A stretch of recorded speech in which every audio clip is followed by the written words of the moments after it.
लागल माया के बजरिया ई बंधनवा के बजे तकिया तरसत बाट स्वामी की चरणवा के बजे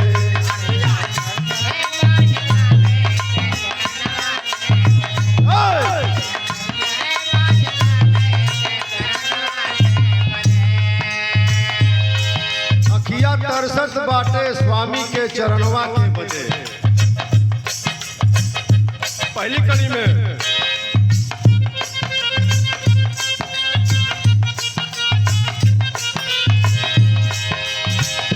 पगली प्रीतिया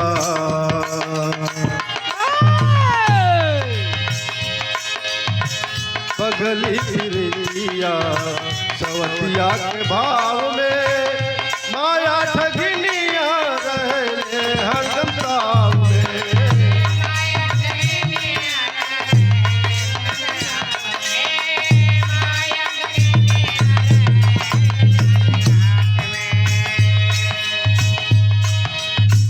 पगली प्रीतिया सवतिया के भाव में माया ठगिनिया रहले हरदम ताव में।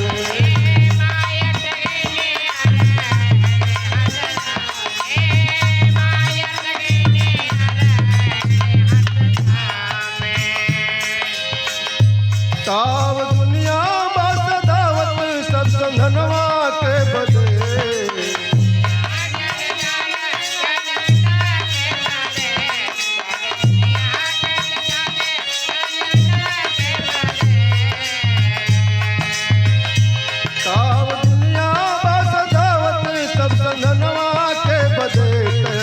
तरसत बाट स्वामी की चरणवा के बजे।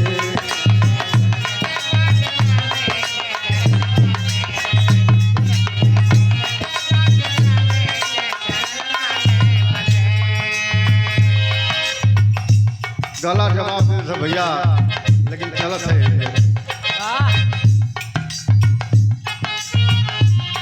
हाँ दुविधा में फंसी गई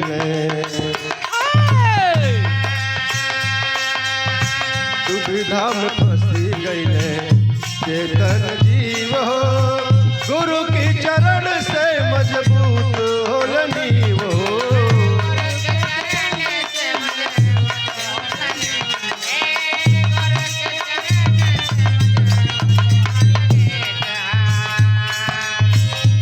देखा ये जीव दुविधा में कभी कभी फंस जाला, लेकिन जब गुरु की चरण पकड़ लेला तो वहाँ कल्याण हो जाला।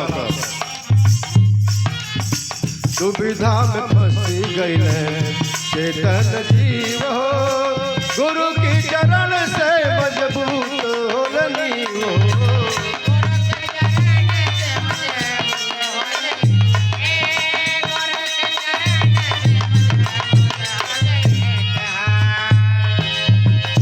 जीवा तरसत बड़ राम नाम भजनवा के बजे।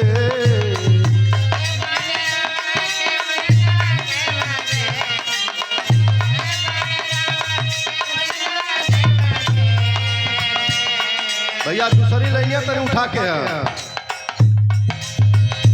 जीवा तरसत बड़ राम नाम रटनवा के बजे तकिया तरसत बाट स्वामी की चरणवा के बजे।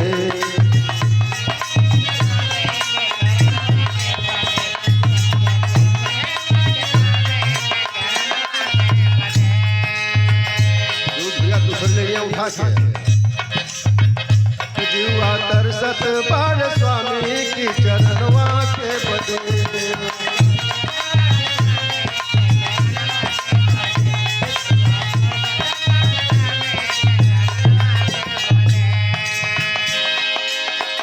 छोटी भजन है, परिचय है खानदान का।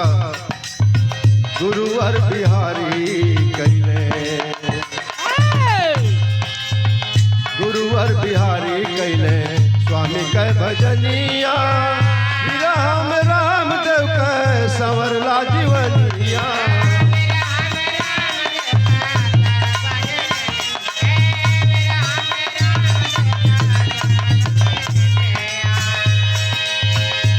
सतेंद्र तरसत बाट राम नाम रटनवा के बदे।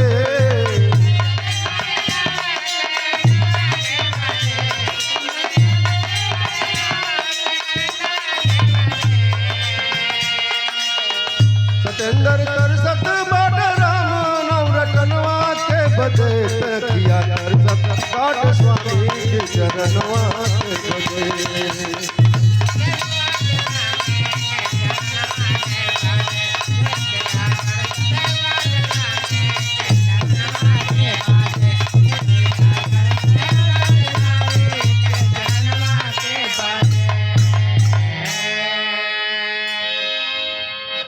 भाई देखा तने गावे